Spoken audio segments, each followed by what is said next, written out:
ಓಂ ಶಾಂತಿ.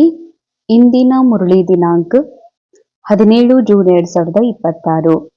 मुरली महावाक्यಗಳು. मीठे बच्चे, सूर्यवंशी राज्य पद लेने के लिए अपना सब कुछ बाप पर स्वाहा करो. सूर्यवंशी राज्य पद अर्थात ಏರ್ ಕಂಡೀಷನ್ ಟಿಕೆಟ್. ಮಧುರ ಮಕ್ಕಳೇ, ಸೂರ್ಯವಂಶಿ ರಾಜ್ಯ ಪದವಿ ಪಡೆಯುವುದಕ್ಕಾಗಿ ತಮ್ಮ ಸರ್ವಸ್ವವನ್ನ ತಂದೆಗೆ ಅರ್ಪಣೆ ಮಾಡಬೇಡಿ. ಸೂರ್ಯವಂಶಿ ರಾಜ್ಯ ಪದವಿ ಅರ್ಥಾತ್ ಏರ್ ಕಂಡೀಷನ್ ಟಿಕೆಟ್. ಸೂರ್ಯವಂಶ ರಾಜ್ಯ ಪದವಿ ಇದು ಹಾಗೆ ನೋಡಿದ್ರೆ ಸತ್ಯುಗಕ್ಕಾಗಿ ಬಾಬಾ ಹೇಳಿದ್ದಾರೆ. ಆದರೆ ಸ್ಥೂಲ ಸತ್ಯುಗದ ಮಾತಲ್ಲ. ಸಂಗಮ ಯುಗದಲ್ಲಿ ಸತ್ಯ ಸ್ವರೂಪ ಆತ್ಮ ಸತ್ಯತೆಯ ಅನುಭವ ಮಾಡೋದೇ ಸತ್ಯಯುಗದ ಆರಂಭ. ಅಂದಮೇಲೆ ಸೂರ್ಯವಂಶಿ ರಾಜ್ಯ ಪದವಿ ಅಂದ್ರೆ ಸೂರ್ಯನ ಸಮಾನ ಸಂಪೂರ್ಣತೆಯ ಅನುಭವದ ಜೊತೆಗೆ ರಾಜ್ಯ ಪದವಿ. ಈ ಮನಸ್ಸು ರಾಜನ ವಂಶಸ್ಥನಾಗಿರುವ ಅನುಭವ ಅಂತ. ಮನಸ್ಸು ಯಾವುದೂ ಅಲ್ಲ. ಈ ಮನಸ್ಸು ಭಲೆ ಅಲ್ಲದಾಡ್ತಾ ಇರ್ಬೋದು, ಮನಸ್ಸು ಭಲೆ ಮಾಯಾ ರಾವಣನ ಸಂಘದಲ್ಲಿ ಇರ್ಬೋದು, ಆದರೆ ಈ ಮನಸ್ಸು ಮೂಲತಃ ರಾಜನ ವಂಶಸ್ಥಾಗಿದೆ, ಆತ್ಮನಿಂದ ಹೊರಗೆ ಹೋಗಿದೆ. ಅಂದಮೇಲೆ ರಾಜ್ಯ ಪದವಿ ಅರ್ಥಾತ್ ಪುನಃ ಈ ಮನಸ್ಸು ಅನುಭವ ಮಾಡ್ತದ, ನಾನು ರಾಜ ಆತ್ಮನಾಗಿದ್ದೇನೆ ಅಂತ. ಈ ರೀತಿ ರಾಜ್ಯ ಪದವಿಯ ಸೂರ್ಯವಂಶಿಯಾಗಿ ಸೂರ್ಯನ ಸಮಾನ ಸಂಪೂರ್ಣತೆ ಅನುಭವ ಮಾಡಬೇಕು. ಈ ಸಂಗಮ ಯುಗದಲ್ಲಿ ಇದೇ ಕ್ಷಣದಲ್ಲಿ ಅನುಭವಿಸಬೇಕು. ಆ ಸತ್ಯತೆಯ ಸ್ಥಿತಿಯಲ್ಲಿ ಸ್ಥಿತ ಆಗ್ಬೇಕು ಅಂತಂದ್ರೆ ತಮ್ಮದೆಲ್ಲವನ್ನ ತಂದೆಗೆ ಸ್ವಾಹ ಮಾಡ್ರಿ. ತಮ್ಮದು ಅಂದ್ರೆ ತಮ್ಮದು ರೋಲ್ನ ತಮ್ಮದು. ಆತ್ಮನಲ್ಲಿ ಏನಿದೆ ಅವಿನಾಶಿಯಾಗಿರುವಂಥದ್ದು ಅದಂತೂ ಅವಿನಾಶಿಯಾಗಿದೆ. ಆದ್ರೆ ರೋಲ್ನ ವಿಷಯದಲ್ಲಿ ಬಾಬಾ ಹೇಳ್ತಿದ್ದಾರೆ, ತಮ್ಮದು ಅಂದ್ರೆ ದೇಹ, ತಾನು ತಮ್ಮದು ಅಂತಂದ್ರೆ ಪದವಿ, ತಮ್ಮದು ಅಂತಂದ್ರೆ ಏನೆಲ್ಲ ನಾನು ಹೊಂದಿದ್ದೇನೆ, ಪಡೆದುಕೊಂಡಿದ್ದೇನೆ, ಆಗಿದ್ದೇನೆ, ಮಾಡಿದ್ದೇನೆ ಎನ್ನುವಂತಹ ಏನೆಲ್ಲ ಅನುಭವಗಳಿದಾವ, ನೆನಪುಗಳಿದಾವೆ, ಸ್ಥೂಲ ವಸ್ತುಗಳು ತಮ್ಮ ಹತ್ರ ಇವೆ, ಅದು ನನ್ನದಲ್ಲ, ಇದೆಲ್ಲವೂ ಬಾಬಂದು ಅಂತ ಬಾಬಾಗ್ ಮೊದಲ ಅರ್ಪಣೆ ಮಾಡ್ರಿ. ಸೂರ್ಯವಂಶಿ ರಾಜ್ಯ ಪದವಿ ಅಂದ್ರೆ ಏನು? ಏರ್ ಕಂಡೀಷನ್ ಟಿಕೆಟ್ ಅಂತಾರೆ ಬಾಬಾ. ಅಂದ್ರೆ ಹೇಗೆ ಟ್ರೈನಲ್ಲೂ ಕೂಡ ಒಂದು general bogie, sleeper coach, A1, third AC, A1 ಇರ್ತದೆ.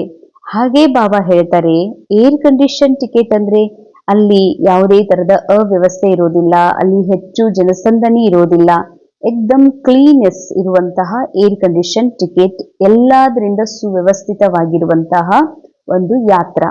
ಅದೇ ರೀತಿಯಾಗಿ ಏರ್ ಕಂಡೀಷನ್ ಅರ್ಥಾತ್ ಈ ಸಂಗಮ ಯುಗದಲ್ಲಿ ಮನಸ್ಸು, ಬುದ್ಧಿ, ಸಂಸ್ಕಾರ ಆತ್ಮನ ಜೊತೆಯಲ್ಲಿ ಅಂದ್ರೆ ರಾವಣನ ಜೊತೆಯಲ್ಲಿ ಹೋಗ್ಬಿಟ್ರೆ ಬಹಳಷ್ಟು ವಿಪರೀತ ಪರಿಸ್ಥಿತಿ, ದುಃಖ, ಶಾಂತಿ ಅರ್ಥಾತ್ ಜನರಲ್ ಸೀಟ್.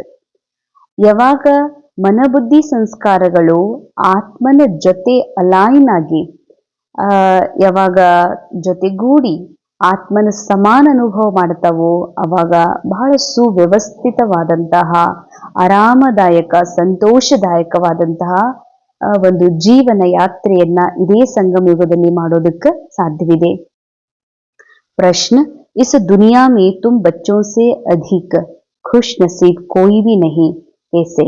ಈ ಜಗತ್ತಿನಲ್ಲಿ ನಿಮಗಿಂತ ಅತಿ ಹೆಚ್ಚು ಖುಷ್ ನಸೀಬರು, ನಸೀಬವಾನ್ರು ಮತ್ತಾರು ಇಲ್ಲಂತಾರ ಬಾಬಾ.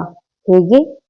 ಉತ್ತರ, ತುಮ್ ಬಚ್ಚೋं के सम्मुख बेहद का बाबा है, उनसे तुम्हें बेहद का वर्षा मिल रहा है. ತಾವು ಮಕ್ಕಳ ಸನ್ಮುಖದಲ್ಲಿ ಬೇಹದ್ದಿನ ತಂದೆ ಇದ್ದಾರೆ. ಬೇಹದ್ದಿನ ತಂದೆ ಮೂಲಕ ತಮಗೆ ಆಸ್ತಿ ಸಿಗ್ತಾ ಇದೆ. तुम इस समय बेहद बाबा, टीचर और सदगुरु के बनकर उसके बेहद की प्राप्ति करते हो. दुनिया वाले तो उसे जानते भी नहीं, तो तुम्हारे जैसा खुश नसीब हो कैसे सकते हैं? अंडरलाइन, ಸಾಕ್ಷಾತ್ ಪರಮಾತ್ಮ ಸುಪ್ರೀಂ ಕಾನ್ಶಿಯಸ್ ನನ್ನ ಸನ್ಮುಖದಲ್ಲಿದ್ದಾರೆ. ಸನ್ಮುಖದಲ್ಲಿ ಅಂದ್ರೆ ಸ್ಥೂಲ ರೂಪದಲ್ಲಿ, ನನ್ನ ಸ್ಥೂಲ ಶರೀರದ ಎದುರು ಕುತ್ಕೊಂಡಿರೋದಕ್ಕೂ ಸನ್ಮುಖ ಅಂತಲ್ಲ, ನನ್ನ ಕಾನ್ಶಿಯಸ್ ಒಳಗ, ನನ್ನ ಆತ್ಮಸ್ಮೃತಿಯಲ್ಲಿ ಪರಮಾತ್ಮನ ಸತ್ಯ ಅರ್ಥ ಆಗಿದೆ. ಇದಕ್ಕೆ ಸನ್ಮುಖ ಅಂತ ಹೇಳಲಾಗ್ತದೆ. ಸಾಕ್ಷಾತ್ ದೇಹದ್ದಿನ ಪರಮಾತ್ಮ ತಂದೆ ನನ್ನ ಎದುರಿನಲ್ಲಿ ನನ್ನ ಜೊತೆಯಲ್ಲಿದ್ದಾರೆ. ದೇಹದ್ದಿನ ಆಸ್ತಿ ಕೊಡ್ತಾ ಇದ್ದಾರೆ. ಈ ಸಮಯದಲ್ಲಿ ಡೈರೆಕ್ಟ್ ಪರಮಾತ್ಮ ತಂದೆಯಾಗಿ, ಟೀಚರ್, ಸದ್ಗುರು ಆಗಿ ನನಗೆ ಪ್ರಾಪ್ತಿಗಳನ್ನ ಮಾಡಿಸ್ತಿದ್ದಾರೆ. ಅಂದಮೇಲೆ ಜಗತ್ತಿನವರು ಪರಮಾತ್ಮನನ್ನ ತಿಳ್ಕೊಂಡೇ ಇಲ್ಲ, ನೀವಿಷ್ಟೆಲ್ಲ ಪ್ರಾಪ್ತಿ ಮಾಡ್ಕೊಳ್ತಿದ್ದೀರತ್ತಂದ್ರೆ ನಿಮ್ಮಷ್ಟು ಖುಷ್ ನಸೀಬ್ ಭಾಗ್ಯವಂತರು ಈ ಜಗತ್ತಿನಲ್ಲಿ ಮತ್ತಾರು ಆಗಿರೋದಕ್ಕ ಸಾಧ್ಯವೇ ಇಲ್ಲ ಅಂತ ಹೇಳ್ತಾರೆ ಬಾಬಾ.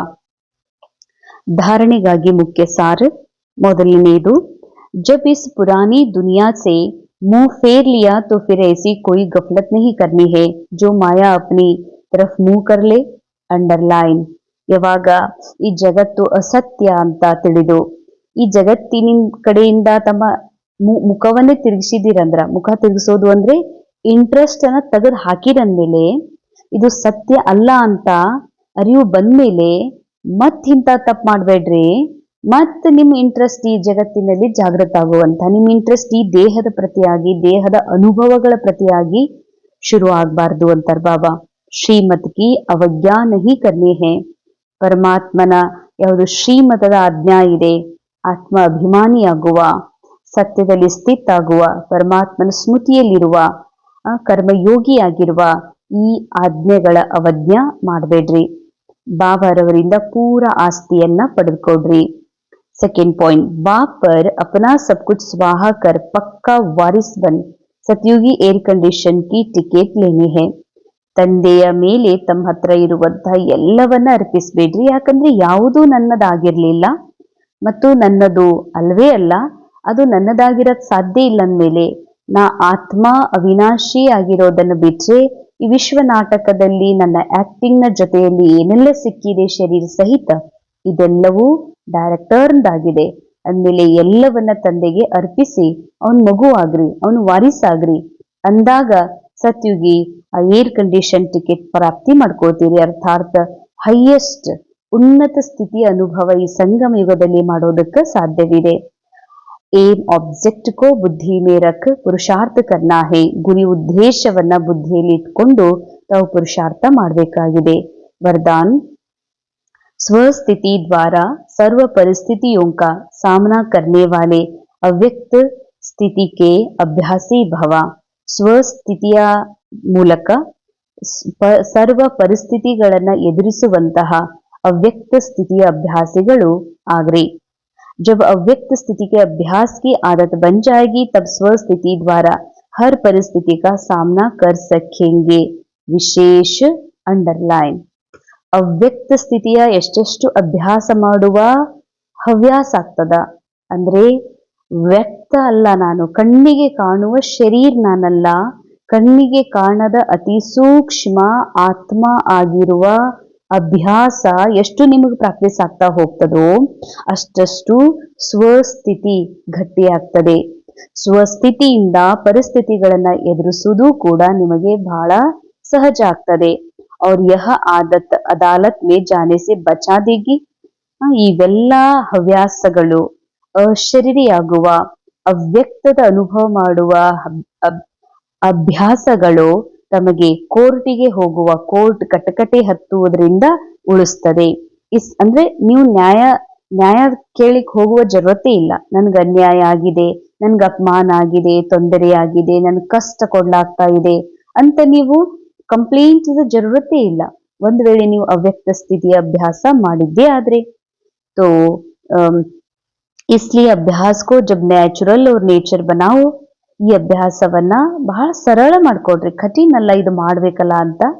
ಒಂದ್ ವೇಳೆ ನ್ಯಾಚುರಲ್ ನೇಚರ್ ಆಗ್ಬಿಡ್ತು ಅಂದ್ರೆ नेचुरल कैलेमिटीज हो, क्योंकि जब सामना करने वाले स्वस्थिति से हर परिस्थिति को पार करने की शक्ति धारण कर लेंगे तब पर्दा खुलेगा ना. ಯಾವಾಗ ನಿಮಗೆ ಅವ್ಯಕ್ತ ಸ್ಥಿತಿಯಲ್ಲಿ ಸ್ಥಿತ ಆಗುವಂತಹ ಅಭ್ಯಾಸ ನ್ಯಾಚುರಲ್ ಆಗ್ತದೋ ಅವಾಗ ನ್ಯಾಚುರಲ್ ಕೆಲಮಿಟೀಸ್ ಶುರು ಆಗ್ತಾವ, ಪ್ರಾಕೃತಿಕ ಆಪತ್ತುಗಳು ಶುರುವಾಗ್ತದ. ಎಲ್ಲಿವರೆಗೆ ಪ್ರಾಕೃತಿಕ ಆಪತ್ತುಗಳು ಶುರು ಆಗೋದಿಲ್ವೋ ಅಲ್ಲಿವರೆಗೆ ಬಾಬಾ ಹೇಳ್ತಾರೆ ವಿಶ್ವ ನಾಟಕದಲ್ಲಿ ಸ್ವರ್ಗದ ಪರ್ದಾ ತೆಗಿಲಿಕ್ಕೆ ಸಾಧ್ಯವಿಲ್ಲ. ಇದು ಸ್ಥೂಲ ಮಾತು, ಸೂಕ್ಷ್ಮ ಮಾತಾಗಿದೆ. ಎಲ್ಲಿವರೆಗೆ ಮಾನ ಎನ್ನುವ, ಎಲ್ಲಿವರೆಗೆ ನನ್ನ ಹೆಸರು ಎನ್ನುವಂಥ, ಇದು ನನ್ನ ವಸ್ತು ಎನ್ನುವಂತಹ ಈ ಅಭಿಮಾನ ಮುರಿಯೋದಿಲ್ವೋ ಇದರ ವಿನಾಶ ಆಗೋದಿಲ್ವೋ? ಇದು ಏನ್ ನೇಚರ್ ಆಗ್ಬಿಟ್ಟಿದೆ, ನ್ಯಾಚುರಲ್ ನೇಚರ್, ನಾನು ಅಂದ್ರೆ ದೇಹ ಅನ್ನುವಂತ ಸ್ಮೃತಿ, ಇದು ಎಲ್ಲಿವರೆಗೆ ಅಂತಾಗೋದಿಲ್ವೋ ಅಲ್ಲಿವರೆಗೆ ಸತ್ಯ ಜಾಗೃತಿ ಆಗಕ್ಕ ಸಾಧ್ಯವಿಲ್ಲ. ಅಂದ್ಮೇಲೆ ಅದಕ್ಕಾಗಿ ಹಳೆಯ ಎಲ್ಲಾ ಚಟಗಳನ್ನ, ಹಳೆಯ ಚಟ ಅಂದ್ರೆ ದೇಹ ಅನ್ಕೊಳ್ಳುವ, ದೇಹದಾರಿಯಾಗಿರುವ, ಮನುಷ್ಯನಾಗಿರುವ, ಸ್ಥೂಲ ಅನುಭವ ಮಾಡುತ್ತಿರುವಂತಹ ಈ ಎಲ್ಲ ಹವ್ಯಾಸಗಳನ್ನ, ಹಳೆಯ ಸಂಸ್ಕಾರಗಳನ್ನ, ಹಳೆಯ ಎಲ್ಲ ಮಾತುಗಳ ಮೇಲೆ ವೈರಾಗ್ಯ ಬೇಕು ಅಂತಾರೆ ಬಾಬಾ. ಸ್ಲೋಗನ್: स्वयं को निमित्त करन हार समझो तो किसी भी कर्म में थकावट नहीं हो सकती. ಸ್ವಯಂ ತಮಗೆ ತಾವು ನಿಮಿತ್ಯ, ಕರಾವನ್ ಹಾರ್ ಅಂತ, ನಾನು ಕೇವಲ ಮಾಡಿಸುವವನು, ಅದು ನಿಮಿತ್ತ ಮಾತ್ರ ಅಂತ ತಿಳ್ಕೊಂಡ್ರಿ ಅಂದ್ರೆ ಕರ್ಮದಲ್ಲಿ ಎಂದಿಗೂ ಸುಸ್ತಾಗೋದಕ್ಕ ಸಾಧ್ಯವೇ ಇಲ್ಲ. ಅವ್ಯಕ್ತಿಶಾರ ಸದಾ ಹರ್ಷಿತರಾಗಿರೋದಕ್ಕಾಗಿ ತಮ್ಮ ನೇಚರ್ ಸರಳ ಮಾಡ್ಕೊಡ್ರಿ ಹಾಗೂ ಸಹನಶೀಲ ಆಗ್ರಿ. बाप दादा को सबसे प्यारे साफ दिल वाले बच्चे है अंडरलाइन. ಬಾಪ್ ದಾದಾರವರಿಗೆ ಎಲ್ಲಕ್ಕಿಂತ ಅತ್ಯಂತ ಪ್ರಿಯ ಯಾರು ಅಂತಂದ್ರೆ ಸ್ವಚ್ಛ ಹೃದಯದ ಮಕ್ಕಳು. ಸಾಫ್ ದಿಲ್ ಸದಾ ಬಾಪ್ ದಾದಾಕ್ಕೆ ದಿಲ್ ತಕ್ ನಶೀನ್ ಹೇ. ಯಾರು ಸ್ವಚ್ಛ ಹೃದಯದವರಿದ್ದಾರೆ ಅವರು ಬಾಪ್ ದಾದಾರವರ ಹೃದಯ ಸಿಂಹಾಸನದಲ್ಲಿ ಇರ್ತಾರೆ. ವೃತ್ತಿ ಮೇ ದೃಷ್ಟಿ ಮೇ ಬೋಲ್ ಮೇ, ಅವರ ವೃತ್ತಿಯಲ್ಲಿ, ದೃಷ್ಟಿಯಲ್ಲಿ, ಮಾತಿನಲ್ಲಿ, ಸಂಬಂಧ ಸಂಪರ್ಕದಲ್ಲಿ ಬಹಳ ಸರಳ ಚಿತ್ತರಾಗಿರ್ತಾರೆ ಮತ್ತು ಸ್ಪಷ್ಟ, ಒಂದೇ ಸಮಾನ ಕಾಣ್ತಾರೆ. ಸರಳತೆ ನಿಶಾನಿಯಾಗಿದೆ. ಹೃದಯ, ಬುದ್ಧಿ, ಮಾತು ಒಂದೇ ಸಮಾನ. ಹೃದಯದಲ್ಲಿ ಒಂದು, ಬುದ್ಧಿ ಒಂಥರ, ಮಾತು ಒಂಥರ, ನಡತೆ ಒಂಥರ ಅವ್ರದ್ದಿರೋದಿಲ್ಲ. ದಿಲ್ ಮೇ ಏಕ್, ಬೋಲ್ ಮೇ ದೂಸರಾ. ಈ ಸರಳತಾ ಕಿ ನಿಶಾನಿ ನಹಿ. ಮನಸ್ಸಿನಲ್ಲಿ ಒಂದು ಹಾಗೂ ಹೊರಗಡೆ ಒಂದು, ಇದು ಸರಳತೆ ನಿಶಾನಿ ಅಲ್ಲ. सरल स्वभाव वाले सदा निर्माण चित्त निरहंकारी निस्वार्थी होते हैं. ಸರಳ ಸ್ವಭಾವದವರು ಸದಾ ನಿರ್ಮಾಣ ಚಿತ್ತರು, ನಿರಹಂಕಾರಿಗಳು ಮತ್ತು ನಿಸ್ವಾರ್ಥಿಯಾಗಿರ್ತಾರೆ. ಈ ಸರಳ ಚಿತ್ತ, ಸರಳ ವಾಣಿ, ಅವರ ಚಿತ್ತ ಸರಳ, ಅವರ ವಾಣಿ ಸರಳ, ಅವ್ರ ವೃತ್ತಿ, ಸ್ವಭಾವ, ದೃಷ್ಟಿ ಇದೆಲ್ಲ ಸರಳ. ಸರಳ ಅಂದ್ರೆ ಆತ್ಮೀಯ. ದೇಹ ಸತ್ಯ ಅಲ್ಲ, ಕಾಣ್ತಾ ಇರುವುದು ಸತ್ಯ ಅಲ್ಲ, ಇಲ್ಲಿ ಶಬ್ದ ಕೇಳ್ತಾ ಇರುವುದು ಸತ್ಯ ಅಲ್ಲ, ಆತ್ಮ ಮಾತ್ರ ಸತ್ಯ. ಯಾವುದು ಸೈಲೆನ್ಸ್ ಇದೆ, ಯಾವುದು ಟಾಕ್ ಲೆಸ್ ಇದೆ, ಯಾವುದು ಥಾಟ್ ಲೆಸ್ ಇದೆ, ಅದು ಮಾತ್ರ ಸತ್ಯ ಎನ್ನುವ ಸತ್ಯದಲ್ಲಿ ಸ್ಥಿತ ಆಗಿರೋದೇ ಸರಳ, ಸರಳತೆ ಮತ್ತು ಸಹನಶೀಲತೆ ಆಗಿದೆ. ಓಂ ಶಾಂತಿ. ಇಂದಿನ ಮುರಳಿಯ ಮಹಾವಾಕ್ಯದ ಅನುಭವ ಮಾಡೋಣ. ನಾನು ಅವಿನಾಶಿ ಆತ್ಮ ಈ ವಿನಾಶವಾಗುವ ಶರೀರದಿಂದ ಪರೆಯಾಗಿ ಈ ವ್ಯಕ್ತ ಭಾವದಿಂದ ಪರೆ, ವ್ಯಕ್ತ ದೇಶದಿಂದ ಪರೆಯಾದ ಅನುಭವದಲ್ಲಿ ನಾನು ಸ್ಥಿತವಾಗಿರುವೆ.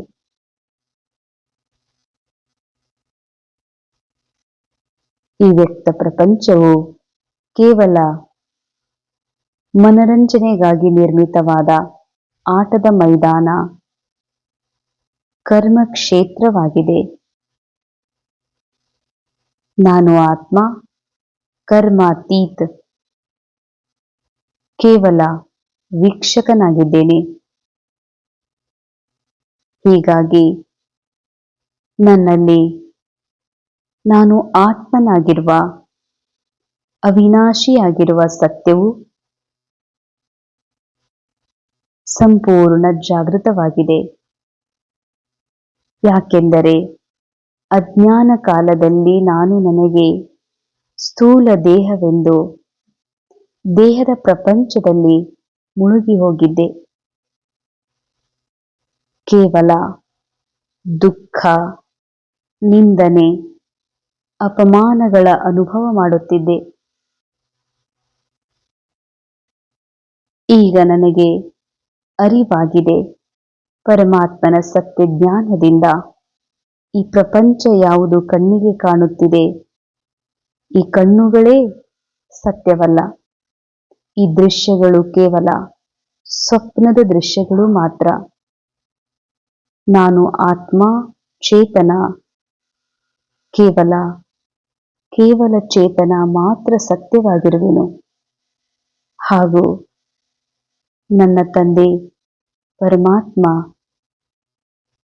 ಮಾತ್ರ ಸತ್ಯವಾಗಿರುವರು. ಬಾಕಿ ಎಲ್ಲವೂ ವ್ಯಕ್ತ, ಸ್ಥೂಲ ಹಾಗೂ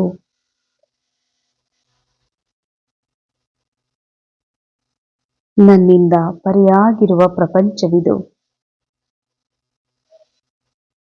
ನಾನು ಸದಾ ಅವ್ಯಕ್ತ ಭಾವದಲ್ಲಿ, ಅವ್ಯಕ್ತ ಸ್ಥಿತಿಯಲ್ಲಿ ಇದ್ದು ಮನಸ್ಸಿನಲ್ಲಿ ಹಾಗೂ ಸ್ಥೂಲ ಪ್ರಪಂಚದಲ್ಲಿ ನಡೆಯುವಂತಹ ಪ್ರಾಕೃತಿಕ ಆಪತ್ತುಗಳನ್ನ ಸಾಕ್ಷಿಯಾಗಿ ವೀಕ್ಷಣೆ ಮಾಡುತ್ತಿರುವೆನು. ನನಗೆ ಈ ಜಗತ್ತಿನಲ್ಲಿ ಮನಸ್ಸಿನಲ್ಲಿ ನಡೆಯುತ್ತಿರುವ ಯಾವುದೇ ಹಾಹಾಕಾರ, ಯಾವುದೇ ಆಕರ್ಷಣೆ ನನ್ನನ್ನು ಆಕರ್ಷಿಸಲು ಸಾಧ್ಯವಿಲ್ಲ. ಯಾಕೆಂದರೆ ನನಗೀಗ ಅರ್ಥವಾಗಿದೆ ನಾನು ಯಾರಾಗಿದ್ದೇನೆ ಎಂದು. ನನಗೀಗ ಅರ್ಥವಾಗಿದೆ ನಾನು ಯಾರು ಅಲ್ಲವೆಂಬ. ಹೀಗಾಗಿ ಸದಾ ನನ್ನ ಅವ್ಯಕ್ತ ಅಶರೀರಿ ಸ್ಥಿತಿಯಲ್ಲಿ ಸ್ಥಿತವಾಗಿರುವೆನು. ಓಂ ಶಾಂತಿ, ಓಂ ಶಾಂತಿ.